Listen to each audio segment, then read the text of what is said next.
Here to get a read on all of that, former Utah Governor Jon Huntsman Jr., former presidential candidate as well, ambassador to China et al. Governor, very good to have you. Thanks, Neil. What a pleasure to be with you, my friend. Same here. You know, one of the things that you had argued about is to stop the arguing and to try to get stuff done. But it is very tempting, right, when a party has full control of the legislative branches and then the executive branch to do whatever they want to do. We learn from Democrats, as we have from Republicans, that it can come back to bite you. So how does a Donald Trump avoid that with pieces of legislation or you name it? Well, you just reprised the history of 8 years ago, and you might think I'm smoking something they just made legal out in Colorado, but let me tell you this, Neil. I'm actually a real optimist when it comes to some bipartisan wins early in the administration, because I think you have the convergence of some very important things here. So my party, the Republican Party, has pretty much been devoid of a lot of content in recent years. That's been taken care of. You've got a new president-elect, Donald Trump, who has some ideas. And moreover, he's a classic deal maker.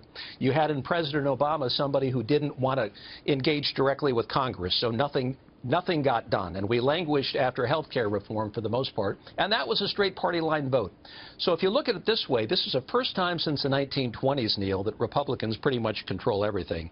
I suspect they're going to want to be smart about learning some lessons early on that allow them to get some bipartisan wins, building new muscle mass so that you can actually make the machinery of legislation begin to work.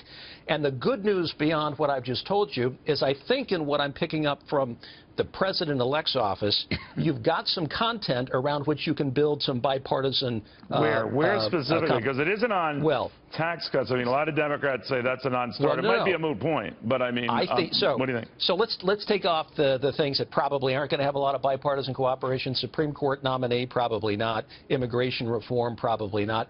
But tax reform when coupled with infrastructure. So as governor of the great state of Utah, we did a lot of tax reform, historically so. You couldn't do it on a standalone basis. It had to be tied to something that the opposition party wanted. So you can see a deal emerging between what did you do tax to reform get that and infrastructure. Opposition party wanted? Did you raise taxes you got to somewhere? you got to roll up your sleeves, and you got to cut a deal that gives them something they want. You're never going to walk away with 100% of what you start with. But what did you do in Utah? Well, we created a flat tax. We created a flat tax. And, you know, there's a lot more that went to it. So I think tax reform and infrastructure is one big basket of possibilities. I think health care reform, as tricky and sensitive as that is, Neil, I think is another area of possibility for bipartisan cooperation.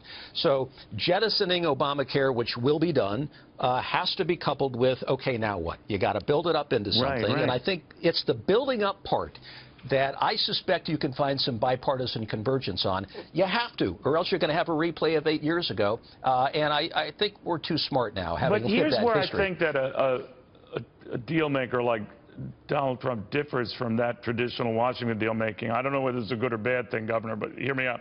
That he might recognize and keep people who are up for, election in 2 years from now. Quite a few, I think 24 Democrats are.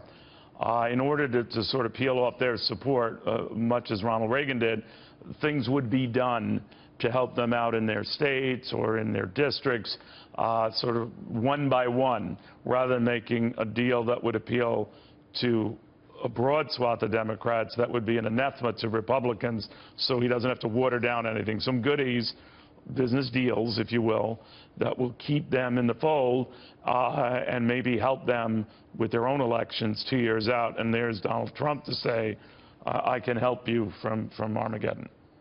Well, listen, he comes from the business deal-making world.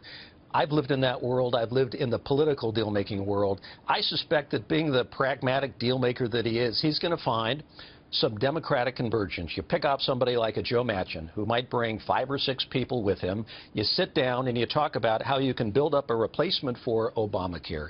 You talk about exactly what Trump's been talking about. Get him to switch parties. Well, he's a good man, and who knows where he is right now. But President-elect Trump has been talking about how you expand and make more competitive the insurance sector.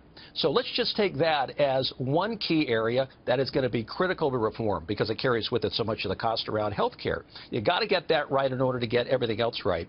And now it's locked up state by state. They're not affordable, they're not portable, they're not accessible. It's ripe for the kind of reform that you could build a bipartisan coalition around. The populations that have to be covered, broadening and expanding insurance possibilities from just the catastrophic that are very expensive and accessible for students and the young immortals through to the Cadillac versions that have all the bells and whistles. We're nowhere near the marketplace that needs to be created for that. And I'm excited about the possibilities. I think there's enormous progress that can be made in an area that is 20% of our nation's GDP, let's face it. Well, the big things could happen. The irony will be, and you might be right, just as it took Nixon to make overtures to China. There you go. It could take of all people, Donald Trump, a man who was ripped apart in the press during the campaign for being the ultimate deal maker. There. I see. That's right. Just when you think it's not possible. All right, Governor, we shall see. Governor Jon Huntsman, Jr. Thanks, Dale. Always good having you on.